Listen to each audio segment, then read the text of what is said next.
right, here we go, everyone. Another awesome episode of the All Around Adventure podcast. And joining me today, I have Aaron Landon, aka Soda, who is a North Country Trail thru-hiker. Aaron, what's going on, man? Thanks so much for joining me on the show today. Thank you for having me, Josh. Yeah, I've been looking forward to getting you on this podcast. But first and foremost, man, congratulations. I think it was just, last week that you made your final steps to wrap up the North Country Trail?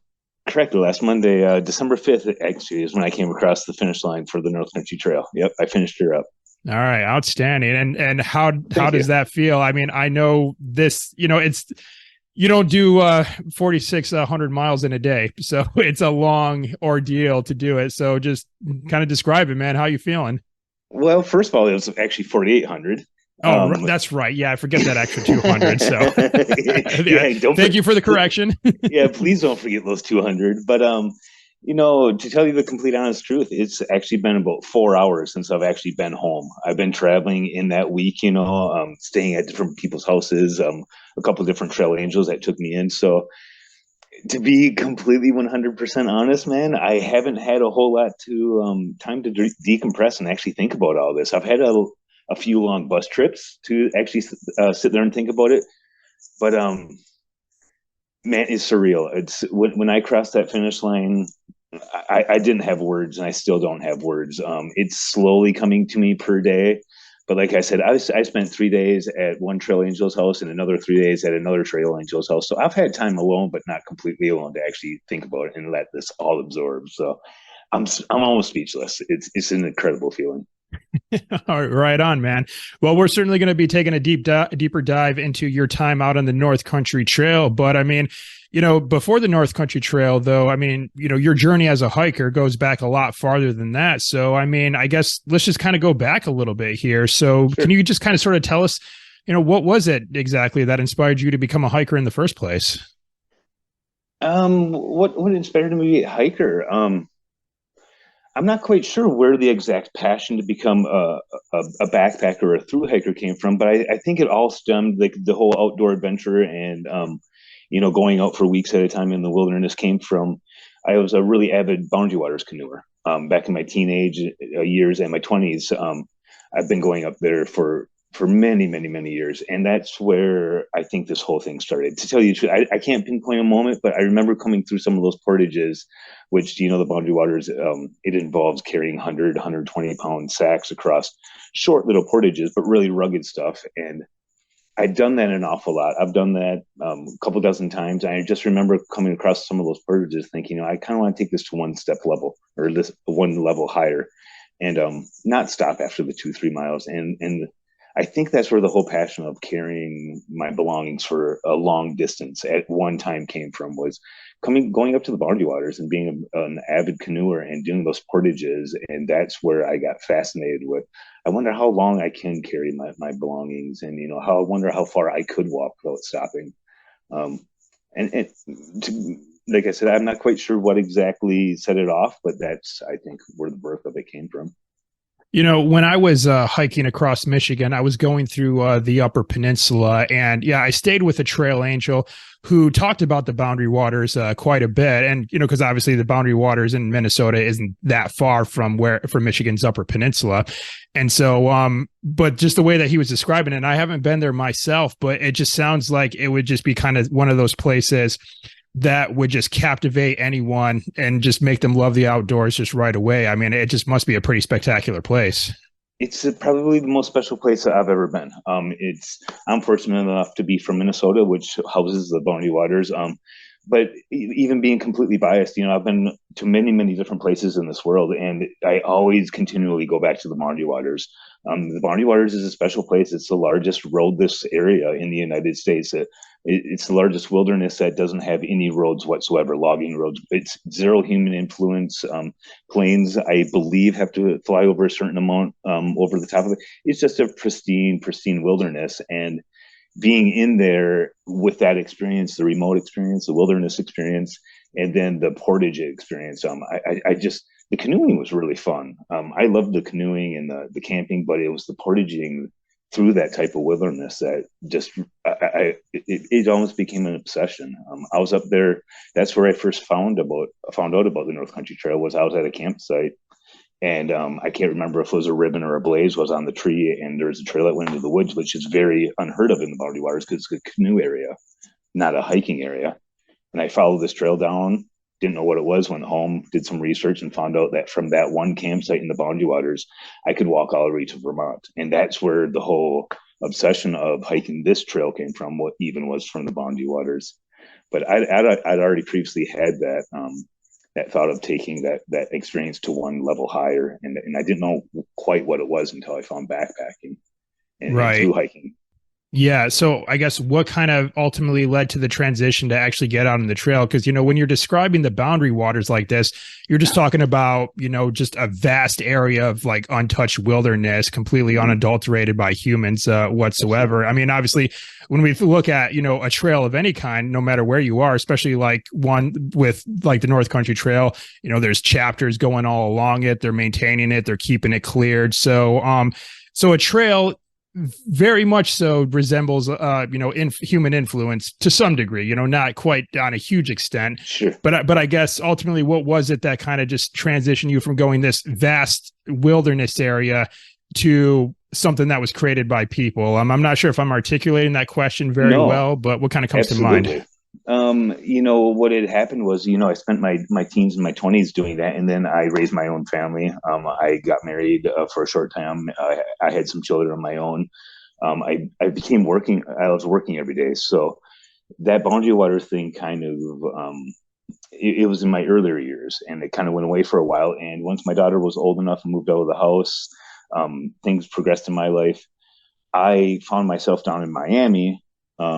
Just one winter, I took a train trip down to Miami, and I heard about this National Scenic Trail that was out in the Everglades, and that if you started out in Big Cypress National Preserve, you could walk all the way up to the Panhandle of Pensacola, and it just blew my mind.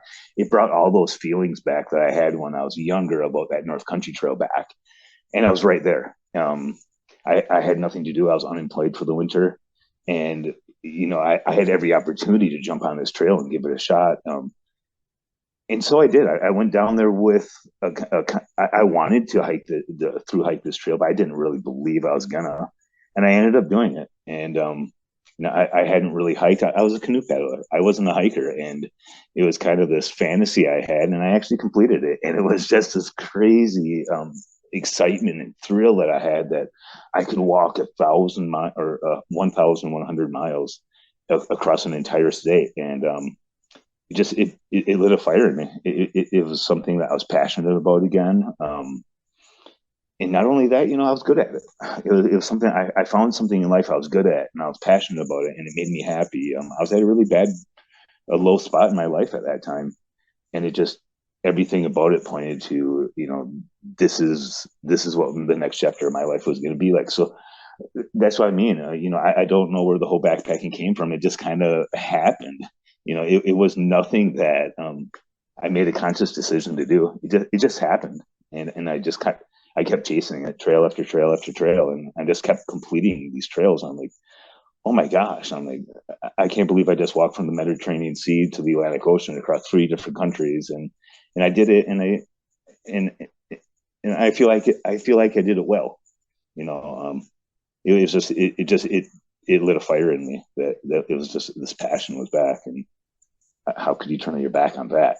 Right. Well, lots to unpack there, but I want to start down in Florida first here, because it sounds like that was your first long distance hiking experience. Yep. And actually, I did a good amount of archaeological field work down in Big Cypress, and of course, we're talking about a massive wetland area there too. I mean, it is huge. I mean, when I was down there working, like all of the archaeological sites that I needed to get to survey, they were spread out amongst the preserve so much that we actually had to take a helicopter in order to get to them, because it's just like, even traveling by airboat or swamp buggy, it's going to take you a while to get anywhere in that preserve. Absolutely. So it's just, and of course, depending on what time of year you go, it's just, it could be really wet. Like for starters, they have pretty distinct like wet and dry seasons there. So do you recall around what time of year you went? Was it when it was pretty wet? Were you up to your knees in water or what? I was up to my waist in water. The very first 37 miles ever that I thru hiked was in waist, not quite chest, but belly button high to knee deep water. And then below that was knee to shin deep muck that just did everything in its power to suck your shoes off. And then underneath that is even another layer of limestone karst with huge holes in it that you're maybe up to your knee in one step, and the next step you take, you're up to your hip because you step in one of these holes that's underneath all that muck and water. The first 37 miles of my hiking career was just bonker. It was wild, you know. Yeah, I was gonna say it's like I look back on that area with like a good amount of nostalgia because it was one of the toughest places that I've worked in as an archaeologist, but at the same time, just like the wilderness and just seeing like nature just do her thing, you know, completely. Absolutely. Again, unadulterated, was just like pretty amazing. And I remember when I was getting the helicopter to land me near some of these sites. And, you know, we had to go into those hammocks, which I'm sure that you probably spend a good amount of time in the hammocks to get out of the water and everything. But then again, it's like you're out of the water, but then you're getting mauled by mosquitoes or you're having to go through Brazilian pepper vines and everything like that. Well, so and everything else in the swamp wants to be in that hammock as well, too. So, you know, all the creatures are in there. You know, you're not running into them in the waist high water. You're running into them in the hammocks and in the muddy spots, you know. So exactly, the water was almost a blessing but a curse at the same time. Yes, indeed. It was such a bizarre hike to have, like, for your very first introduction to backpacking. Yeah. So at that time I was backpacking. I wasn't through hiking even, you know. I wasn't gonna make it up to Pensacola at this point. You know, I had no idea I was gonna. Yeah, well, and then also it's just going through the preserve. It's just you know, there's aside from the water and, you know, what you might be stepping on, you know, you may step in like, yeah, you said like a big muck hole that's going to swallow your leg. But then at the same time, you know, there's apex predators all through that place too, that would just swallow you up just as well. I mean, you know, you got the largest alligator I've ever seen was in Big Cypress. And then of course you got pythons that are just eating up everything down there too and getting so big. And, Florida panthers, I know, are down there, but I don't know if they're like quite as prevalent as like some of their reptilian counterparts, but I know they're there. And also just some venomous creatures. You know, there's water moccasins in there, and then there's a lot of them. And then there's certainly some disease carrying mosquitoes that go through there too. So it's just, I mean, it's I wouldn't say it's like for the faint of heart necessarily. So I say you picked a tough one to kick off your hiking career with, man. But I kind of did it purposely for that reason, you know. Like I was saying, I wasn't really believing in I was going to hike this trail. But when I got through that section, when I got out to, I believe that they call it Alligator Alley or the next interstate up, it's a 37. I realized that I think somebody had told me because I had hiked through there with somebody else, and he turned and looked at me and he's like, "You just did the hardest 37 miles of the entire Florida Trail." He's like, there's no reason that you can't continue on now up through the pine forests and, you know, the prairies and the river sections further up the Florida Trail. And that's exactly what kind of motivated me to continue on and actually try through hiking. Was at that point when I came over those swamps, was that was just the most bizarre thing that I'd ever imagined to be an introduction to backpacking. But it's actually what kind of drove me to, hey, you know what? Now I think I can get to Pensacola. I'm pretty positive I can get to Pensacola, and onwards I went. Yeah, I do like the idea of kind of getting like the hard stuff out of the way first, or as I kind of say, you know, go through a trial by fire, so to speak. You know, when you can push through one like real tough thing right out in the get go, you know, the rest of it is, I wouldn't say necessarily smooth sailing per se, but, you know, manageable because you look back into what you've already faced. And exactly. And I had a similar mindset when I was going through Michigan section of the NCT. Is in the Upper Peninsula, I started on the Wisconsin Michigan state line and been pushed east into Michigan, and right as right there's the Trap Hills, so lots of going up hills and some spectacular views up at the very top. But it's just that's where I kicked things off with, was just a lot of hill work. And then Sure. but then once I made it to the lower peninsula, and you got some elevation gains in the lower peninsula, especially like in the upper part of it. But then, as kind of once you get south of Lowell, lots of farmlands. It's really flat for the most part. And then I'm cruising through there because it's just like I just been doing hills for like the past couple hundred miles. I mean, this flat farmland, no problem. So Yeah, I felt the same way.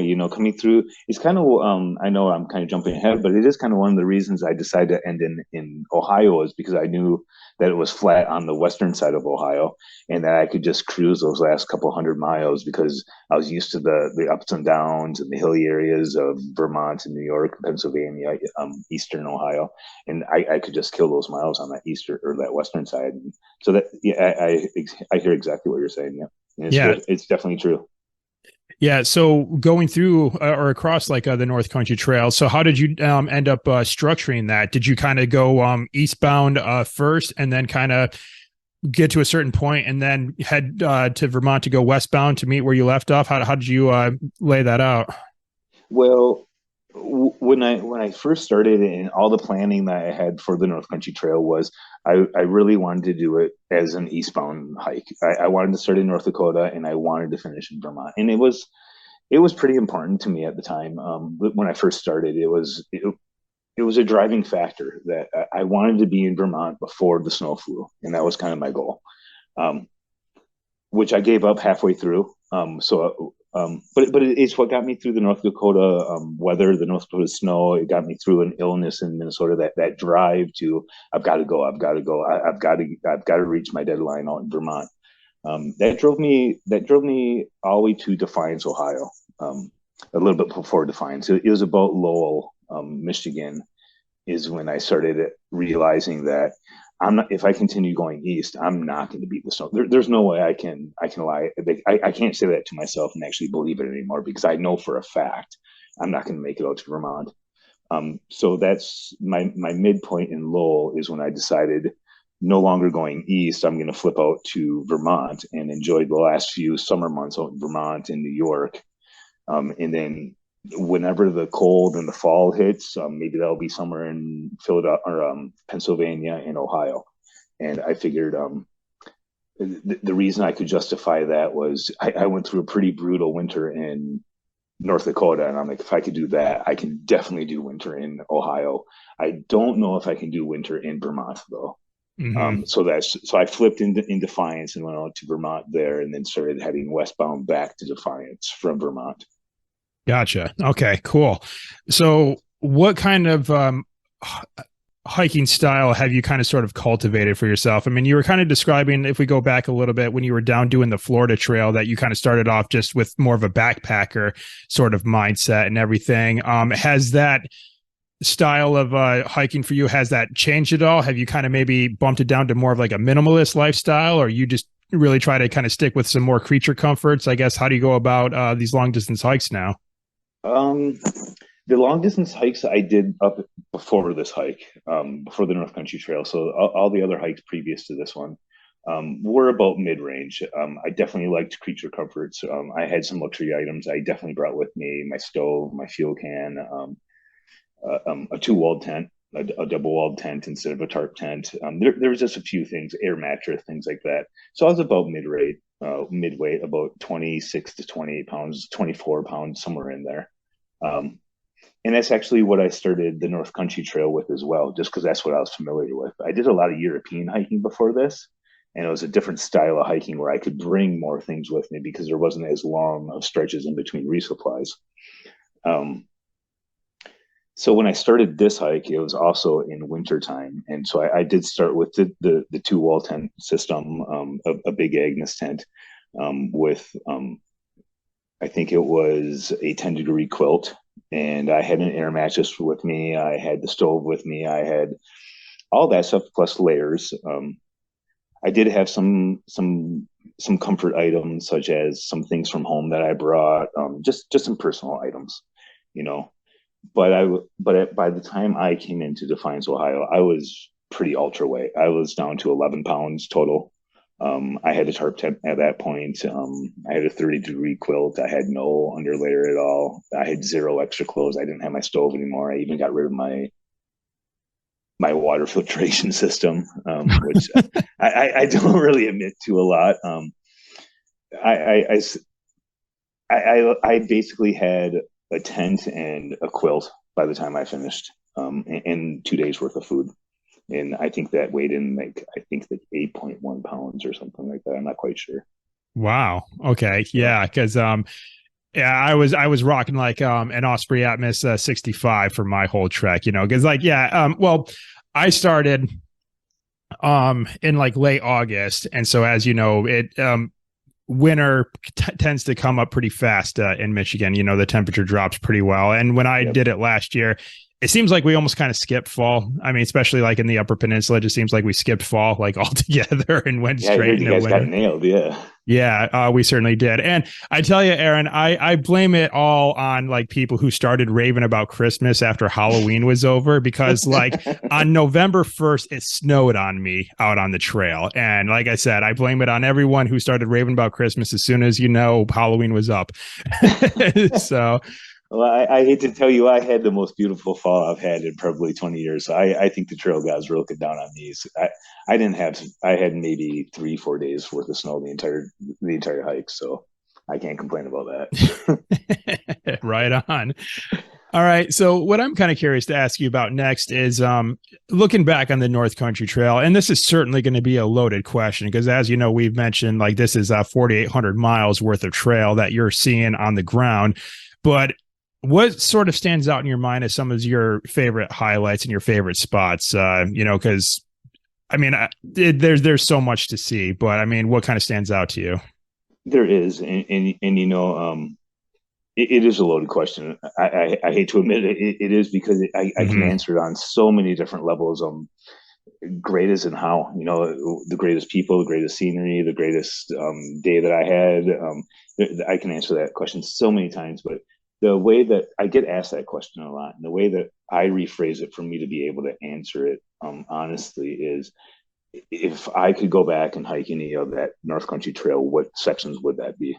Mm. And the sections that stand out in my mind are definitely the Boundary Water sections. The Keck and the Border Route Trail and the Superior Hiking Trail.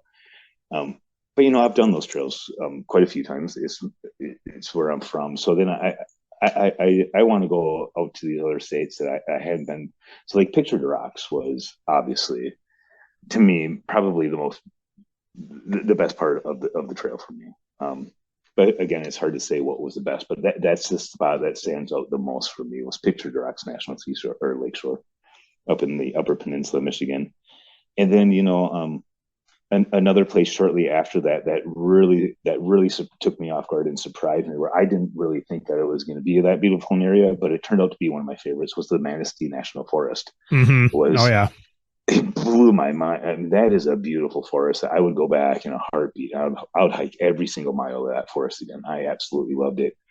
And another place I did that to me was the Adirondacks out in New York. That place was, I've been there once or twice as I've driven through it. It was somewhere that, yeah, I do want to hike, but it was not even close to being on like my radar. If I had time to go out hike, I would have never chosen the Adirondacks, and that turns out to be one of my favorite places I've ever hiked. I absolutely love the wildernesses coming through there, and there's some smaller ones in there too. The Shawnee National Forest is a beautiful place, and the more I keep thinking back to, I keep remembering other ones. So there's beautiful places in every state. The last day that I hiked, that's actually what I did, was I just went back.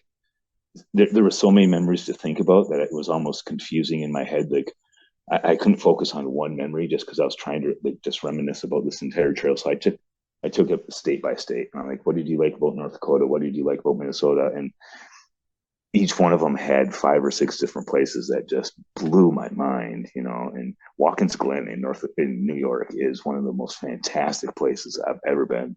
And the entire surrounding areas Hocking Hills in Ohio was just wow. Like, it blew my mind. And all sorts of places. Lone Tree in North Dakota is an absolutely beautiful place too that I never would have gone out and ever wanted to hike. And I'm so grateful that this trail went through there so I could experience it. So I can answer that question in 100 million different ways.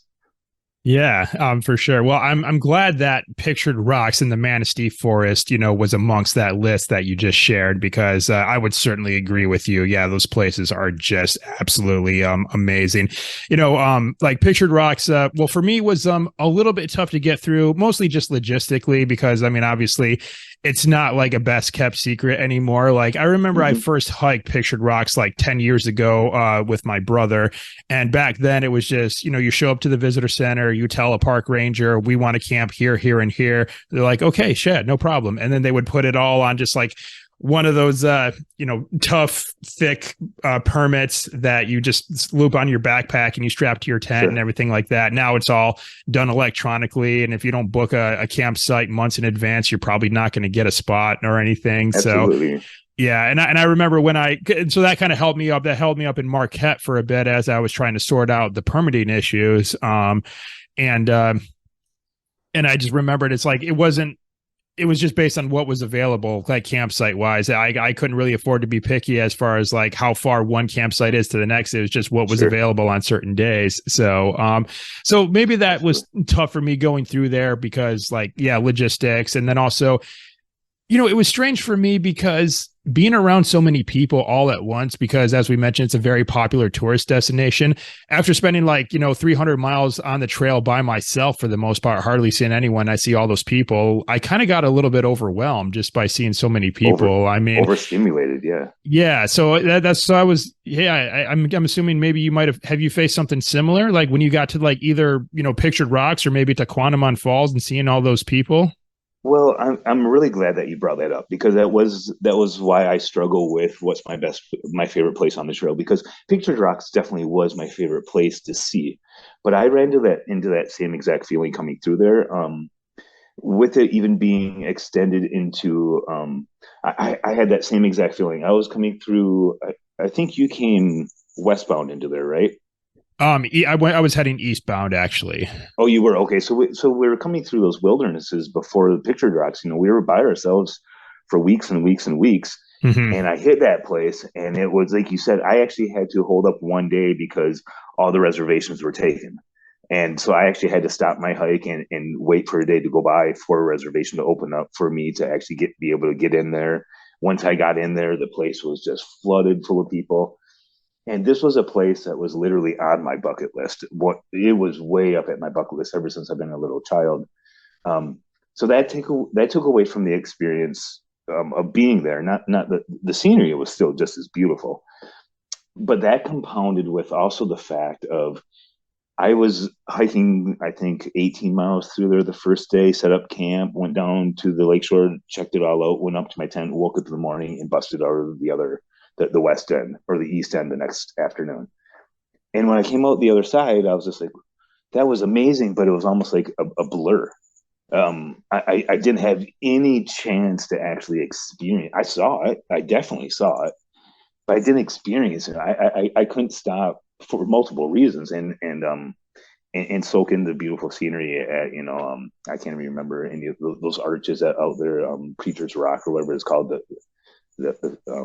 the church or the Cathedral Rock. I can't remember what they're all called, but there's places I wanted to stop and actually enjoy. But for one, there was so many people that were sitting there enjoying the view as well, and I was so overstimulated at that point. Plus, I had to keep going. I couldn't stop an hour at each one of these places. So it was my favorite place to see, but it's such a shame because I don't feel like I actually experienced that place. I saw it, I didn't experience it though, and unfortunately, that held true to a lot of these places I came through. Like you said, to Quamgan Falls, it was one of the places I was looking forward to the most, and I'll be completely honest, it wasn't a really big highlight of my hike. Um, I don't know why. There were so many people there. I definitely seen some pretty awesome waterfalls before that, Yeah. all along Minnesota and Wisconsin and Pictured Rocks. So when I got to that one, it wasn't that big whoa, there's Squamigan Falls. I blew right through there within, I think, 2 hours. I turned and I took a picture. I kept going. I did meet some awesome people there, such as park rangers, which are dear friends to me still to this day. But the falls and the park itself really wasn't that big of a highlight. It was the other places. It was those next 50 miles along Lake Superior with those serene, picturesque beaches every 50 feet that opened up to campsites that you could camp along. And it was just like 50 miles of sugar sand beaches with blueberry patches and everything. That's what really, really turned me on more than the picture rocks did, just because I had that place to myself, and it was just as beautiful. Maybe not as beautiful. Yeah, it's yeah, Dequanamon Falls, I had like a similar like feeling going through it as well. I mean, yeah, I went down like the stairs and saw the falls, but it's just like, I mean, I just kind of like looked at them really quick, but it's just like having to like shuffle around so many people, with my big backpack on and everything like that though too. Yeah, it was just kind of like, it seemed like more of a chore than anything else.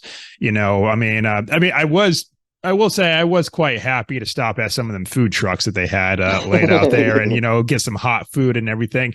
And I was also, again, just really taken aback. And this just goes to show just how much Michigan's Upper Peninsula is no longer a well-kept secret. I mean, this was on a Tuesday, and there are full-on tour buses pulling into the parking lot and offloading just groups of people to go see the falls. And I'm like, well, dang, it's just, gosh, so many people here. It's just crazy. It's just overwhelming. So, and then wait, I have to stand in line to get food.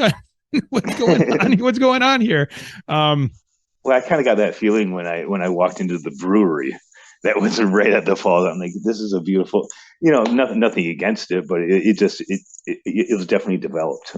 When I saw that there was a brewery and a couple restaurants there, I'm like, they got their own brewery even now at the waterfall. So, but it didn't take away from the beauty at all. It took away from the fact that I had to be to so many different places that, this wasn't a place that was really hitting it for me. So continue on to the next place. And like I was saying, those next 50 miles were way more beautiful. And, when I did get to those parks that spoke to me, like Hocking Hills, I spent a good 12, 13 hours there, and it's a small little park. So, I did try to be aware too that, some of these places I'm coming through are very, very special. And, to hold on to the thought that finishing the trail is definitely a goal, but experiencing this trail was more of a goal for me. And I had to be careful not to just keep grinding miles and going through these places, and forgetting about them and not really taking the time to enjoy them, because I'm not going to be back to a lot of these places. And a lot of these places I'm coming through, these are vacations for people's entire lives sometimes, and I'm coming through multiple ones over and over. So don't take that for granted, Aaron. Soak it up when it actually speaks to you. And who cares if you put yourself 4, 5, 6 hours behind? You can always make it up later. And if you don't, so be it. You got to experience Hocking Hills. Yeah, and I think that just really kind of just comes with experience too, because when I was going through the Upper Peninsula, I was just kind of sort of in the mindset, just tick off miles and crank out miles and get them done. But by the time I crossed the bridge and started on the lower going south on the Lower Peninsula, that's when I kind of was sort of able to adjust my planning, well, based on what I've been able to do like so far. So where it's just like, okay, I maybe I only need to get X amount of miles in a day, or maybe I'll just do this many days worth of hiking and then take some time and then take like a day or two off to, resupply and go see some stuff, And I was kind of glad, by the time I made it down to the Manistee National Forest, that I kind of had that strategy and that mindset going forward, because, I agree with you that, Manistee Forest was probably one of my favorite areas, and especially getting to the high rollaways and seeing that view. And I'm like, okay, I'm dropping the pack and I'm just going to stay here for a little bit because this is amazing, and like I got to take in this view. And so having a little bit more experience under my belt, I was able to adjust my planning a little bit more accordingly, so I could do a little bit, just stop and smell the roses, so to speak. So for sure. Absolutely. And like you said, it comes with experience and with getting more knowledge of these trails. I kind of took that one step further than I usually do it. This last North Country trail that I hiked, I actually stopped, and whenever I saw a trail maintenance crew or a local chapter that was working on the trail or even holding events on the trail, I made it a point to stop, and whatever they were doing involved myself as well. And that included, I met a chapter in Grand Rapids and helped build a mile of trail, new trail, pulling it off the road into the woods with them. I maintained a crew up in Wisconsin. I stopped and helped a guy out at the county fair booth through Michigan. So I, I turned that into that same mindset into, when am I ever going to be able to experience building this trail as I'm actually hiking it as well? And then further down the trail, be also able to learn what it takes to maintain a trail and join a local chapter of maintaining a trail or joining them for urban hikes when they're holding their festivals in the summer. I would show up and hike with them. And I'll never have those experiences again. I've never had those opportunities to do it. So why pass them up? So sit down and smell the roses in a different way. Soak up these experiences and see what it takes with these local chapters and these volunteers, what it takes to keep that trail maintained or moved off of the road and into the woods. Because there's a whole lot more to it than I even imagined. And I would have never known that had I not stopped for those weeks and helped them out too. Yeah, well, I'm really glad that you brought that up. And just kind of going back to what you mentioned earlier, that, if someone just asks you just plainly what was your favorite part of the trail, there's a million, different ways different angles you could look at from that. I mean, exactly. Yeah, we kind of just talked about just the beauty and the serenity of just the natural, wonders that we're seeing along the way. But, you've also brought up another good point that there's a pretty big community surrounding the trail too. And, and when I was in Marquette, for instance, I was stopped in Marquette for a bit because I was trying to sort out some permitting issues, but I'm kind of glad that it turned out that way because, yeah, I got to attend the local chapter their annual meeting. I got to attend and I got to speak at, and then there were some other events going on in Marquette too. I'm a Marine Corps veteran, and there was like a local like veterans group there that was doing like some side-by-side trail riding. And so I got to go out and do some side-by-side riding with a couple of other local veterans. So that was a ton of fun. And just things like that too. And just and also the trail angels, just getting to spend time with them. And and I'd say, like, if regardless of all the natural stuff that we talked about so far and everything that we've seen, I would almost dare say that it was the people that I met along the way that were my favorite parts, because just to have complete strangers at the time move mountains to help me succeed with this thing, I mean, it was just unbelievable. So I guess, can I get you to maybe talk a little bit about your experiences there with just, trail angels, local chapters, and maybe other people you met along the way? I mean, just another loaded question for sure. But I mean, yeah, man, just kind of fill us in on some of your, people experience along the way. It is a loaded question again, but that's one that I really, really don't mind talking about. The volunteers and the help, the trail angels out on this trail it's absolutely amazing. I've experienced trails that have really good trail angels. The Florida Trail has a really good trail angel association, and they treat you like family.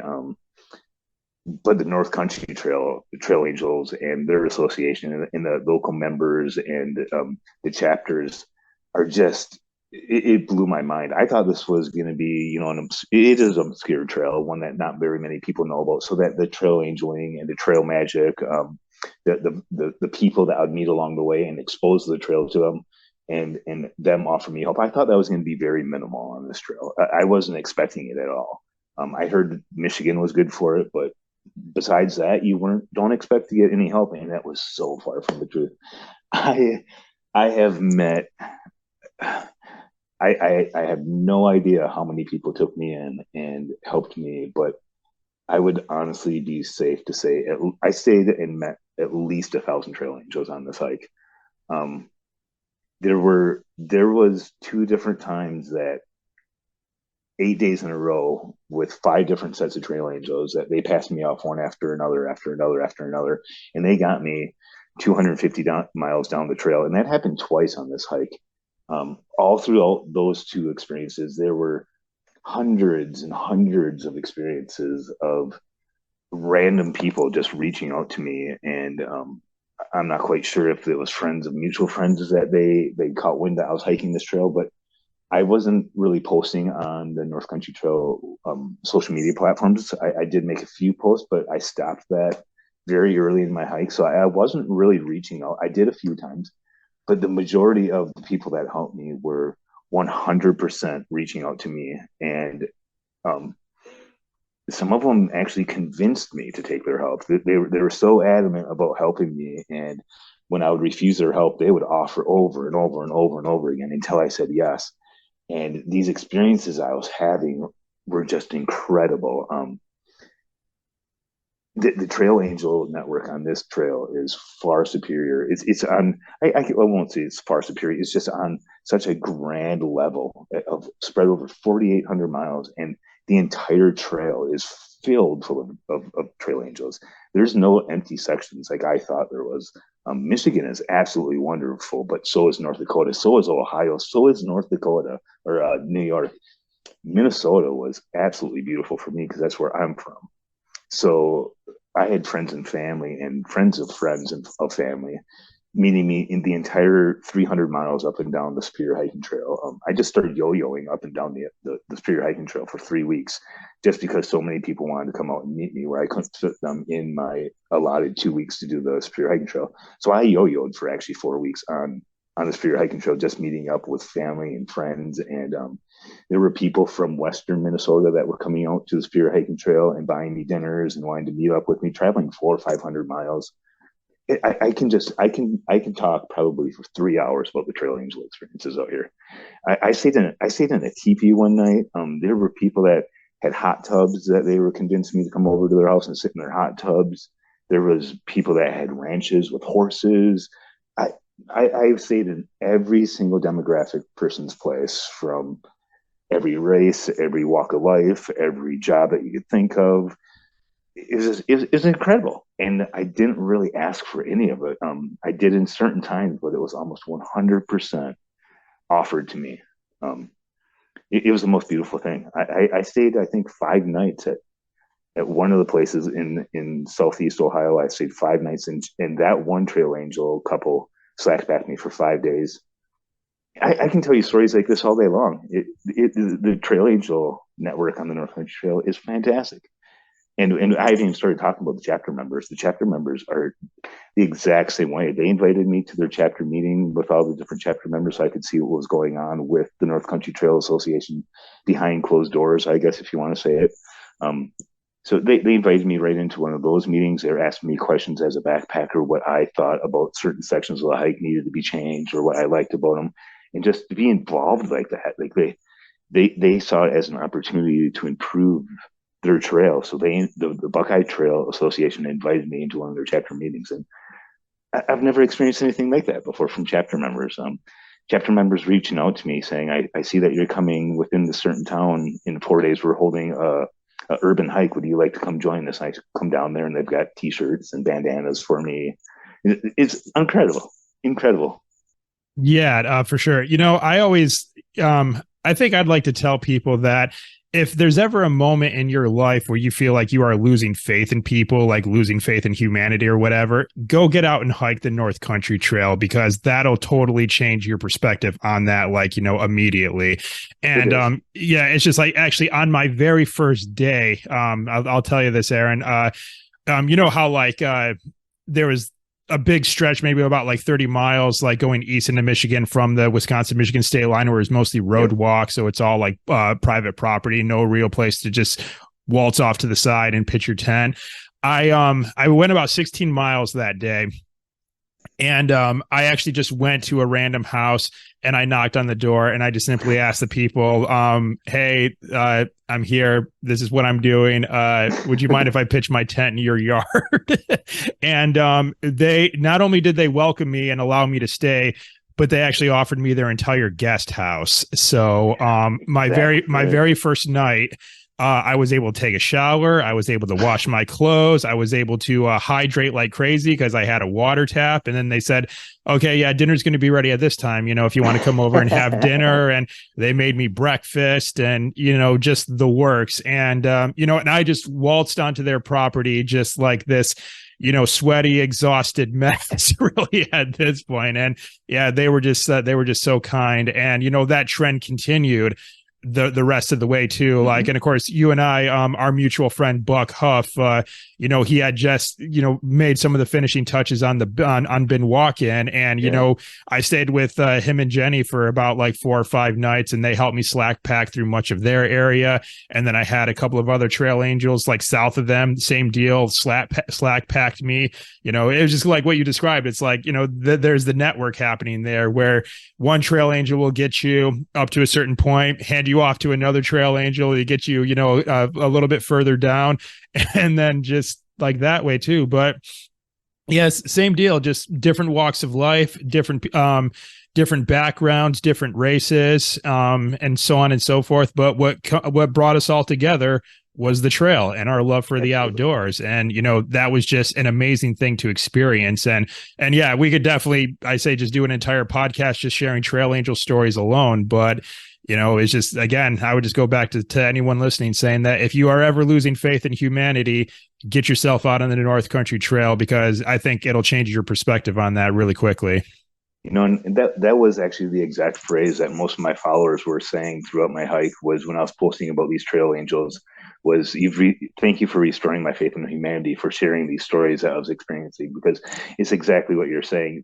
This is pure kindness with zero strings attached, zero strings. And it's so easy to get bought up in the fact, that this world's going to crap and that everybody's at odds with each other. When, if you remove yourself from that and you go out to these trails and you hike these trails and you start having those crappy days, it's not going to be very long before your faith in humanity gets restored, because these acts are just pure kindness. I have no other outside influence telling me about these problems in this world, and so therefore it's up to me to look at these acts that are being given to me and judge for myself. Are people good or are people bad? And 99.9% of these people are the most beautiful, genuine, truest acts of kindness I've ever seen in my life. It's unreal, the kindness that's actually out there.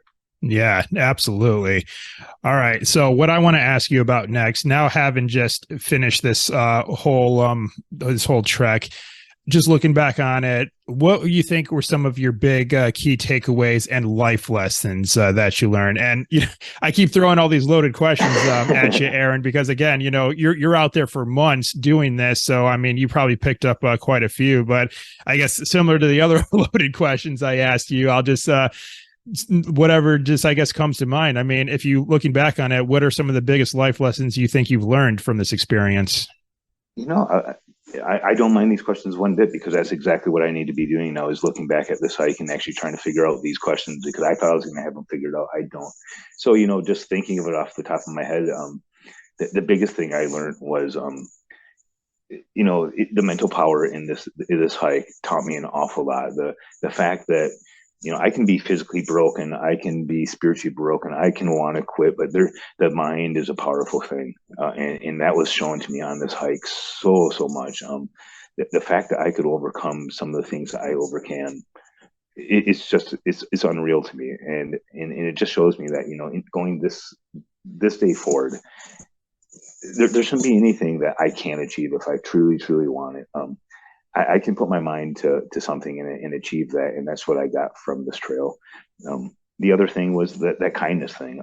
I went into this hike with a few years off of hiking, and I kind of did have a bitter taste in my mouth about the state of the world, and I came to find out that this place is not the way that I thought it was. This world is a beautiful place, and there's so much kindness. We just covered that. There's a few different lessons in there. There were some personal lessons that I was also taught. I did a lot of these hikes for my mother and breast cancer and all that, and I've come to learn that I can put that in the past now. I don't have to keep grieving about that. I can let that go, and everything's fine, and I can start doing these hikes again for the reasons that I started doing them, which were for myself and for other reasons. I just don't I don't have to dwell in that healing process anymore. I think I've come to the point that everything's all right, everything's healed, that I can move on from that. And I think that the longer that I'm off trail, like I said, I've only been in town for 4 hours, maybe 5 now. And the longer that I sit here in this bed tonight and finally get a good night's sleep, and maybe tomorrow I'll just lay here and think about stuff like that. And there's going to be more revelations that come to me, I'm sure. Those are very hard questions to answer right now, especially at this point. But I feel confident and I have faith that I'm gonna come to answers. I'm gonna figure it all out. But it's kind of it's a lot to take in right now.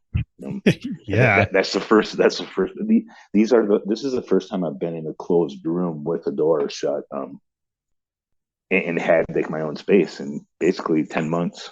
Since February 1st. I was in people's houses, but I didn't have my own space, and this is hour 4 of it. So it's a lot to take in, and it's a lot to actually think about right now. I'm not going to lie, I'm really tired. I'm looking forward to going to bed, and I'll think about that tomorrow. Yes, indeed. So I guess like at this point, then having just like wrap this up, have you given any thoughts as to like what's next? Because I think that's what a lot of people are also often curious about when someone completes an adventure like this. It's like, well, what's next? I mean, how do you top what you just did? Has that been on your mind at all, or is that just when that comes, it comes, or what? No, I have kind of an obsession with it. Usually when I'm hiking these trails, I'm already planning the next one as I'm hiking these trails. And a funny thing happened on this trail is I was not really planning anything. For a long time on this trail, after I got a few thousand miles under it, I firmly believed I had hiked the desire to walk long trails out of me. I'm like, I don't have any desire to walk anymore. But that was just because of how I was feeling at the time. Where now, even now, just being off for a week, there's definitely trails I'm going to hike again, which would be the southwest coast path in England. I grew up in England, and there's a 600-mile trail that goes on the southwest coast of England, and I want to incorporate the villages I grew up in. And then there's also the Trail of Tears. I want to walk and raise awareness for Native American, the community down there too, and just retrace the route of the Trail of Tears. So, but I'm definitely going to give it a little bit. I don't want to walk right now. And I'm gonna give myself probably a year off. I think at least the same amount of time that it took me to hike. I'm gonna take off until next fall at least, and just go back to work. I'm actually looking forward to going back to work and actually punching the clock and actually having a routine. And it's weird to say, but I'm actually looking forward to waking up to an alarm clock and actually having to do something. Because it's a strange feeling right now. Being back in this society, and there's just so much going on, and there's so much responsibility where I could do whatever I wanted for the last 10 months, and it's I have to get back into it. But I am also looking forward to that too. I'm looking forward to having that routine again. Yeah, for sure. Yeah, a little bit of structure, not always a bad thing. Yeah, for sure. So it'll definitely get me back into the mindset of wanting to hike again. Yeah. I was gonna say, yeah, you say now that you're looking forward to the structure, but let's give it a few months and then let's see what you still think. So exactly. Well, I got a beautiful offer to work up in the Boundary Waters, and I got offers from 2 different resorts up there. So regardless, I'll be working in a beautiful place up in the Boundary Waters next year. So that kind of makes it easy for me to look forward to working too. When the Boundary Waters is going to be hopefully my place of employment. Yeah, well, and I feel the same way about my job as an archaeologist. Finishing up this, that trek last year, wondering what I was going to do next, and now I'm traveling to so many places around the country, getting out in remote areas to do archaeological surveys. So, yeah, I feel like I'm kind of in that same boat, and I am kind of liking the structure, and I guess liking some of the consistency, I guess you can say for the most part. But yeah, so right on, man. All right. So kind of getting into the wrap up of our conversation, Aaron. Another thing I asked my guests to do is issue a challenge to our listeners. We got to hear some stories from you. We got to get some good information from you, but information can only take us so far. Action has to be followed up to go out and do amazing things in our lives. So with that, what challenge would you issue to our listeners today for them to go out there and start living a more adventurous life? I think my biggest slice of advice is it's pretty generic, but you can achieve anything that you dream, whether it be big, small, or whatever. It took me until I was 44 to start backpacking even 1 mile. I never would have guessed on that day that I would have been hiking the North Country Trail 4,800 miles. So, I mean, I know it sounds cliche, but I mean, never give up on those dreams. That was one of the very few dreams I gave up or didn't give up on. And I was able to achieve it. So, if it takes a lifetime, just keep striving for it. I mean, at least it gives you purpose and passion in life, even if you don't achieve it. But anything you put your mind to, you definitely can and never give up on it.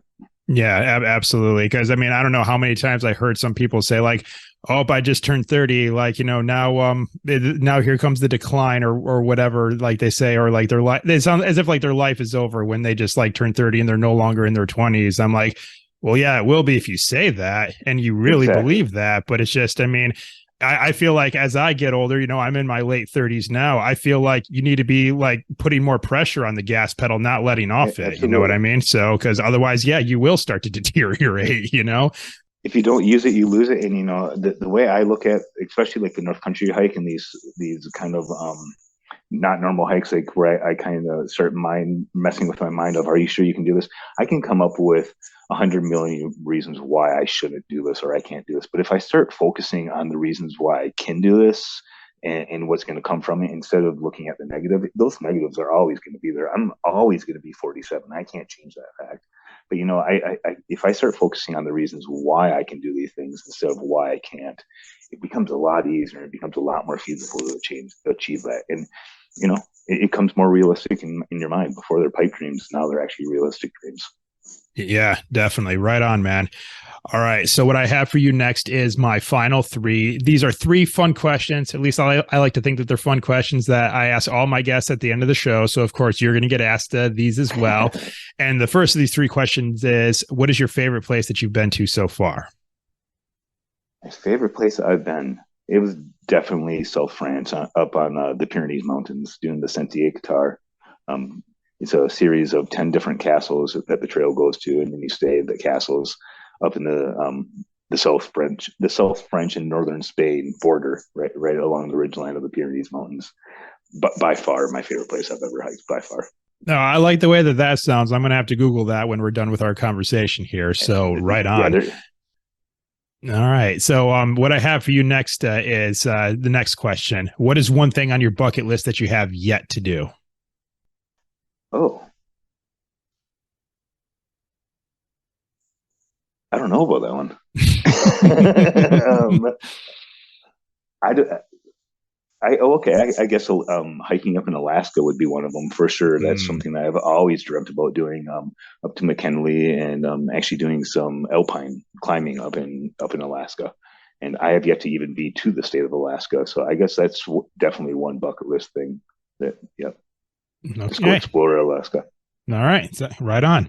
And the last of these three questions, and this is a two-parter.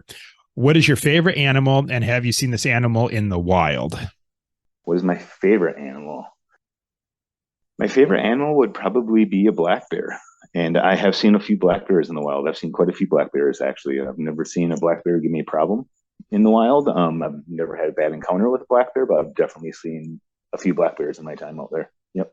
All right, cool. And I think that's probably a first to come on on the podcast, Aaron, because Really? I've had a wide array of answers to this question. I've had capybara on here. I've had road runners. Buck said the porcupine. So yeah, but Yeah, I heard that.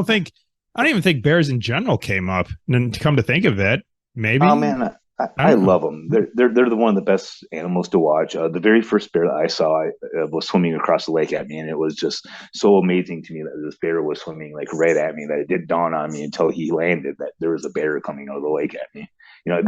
They're fascinating creatures to watch. Absolutely fascinating.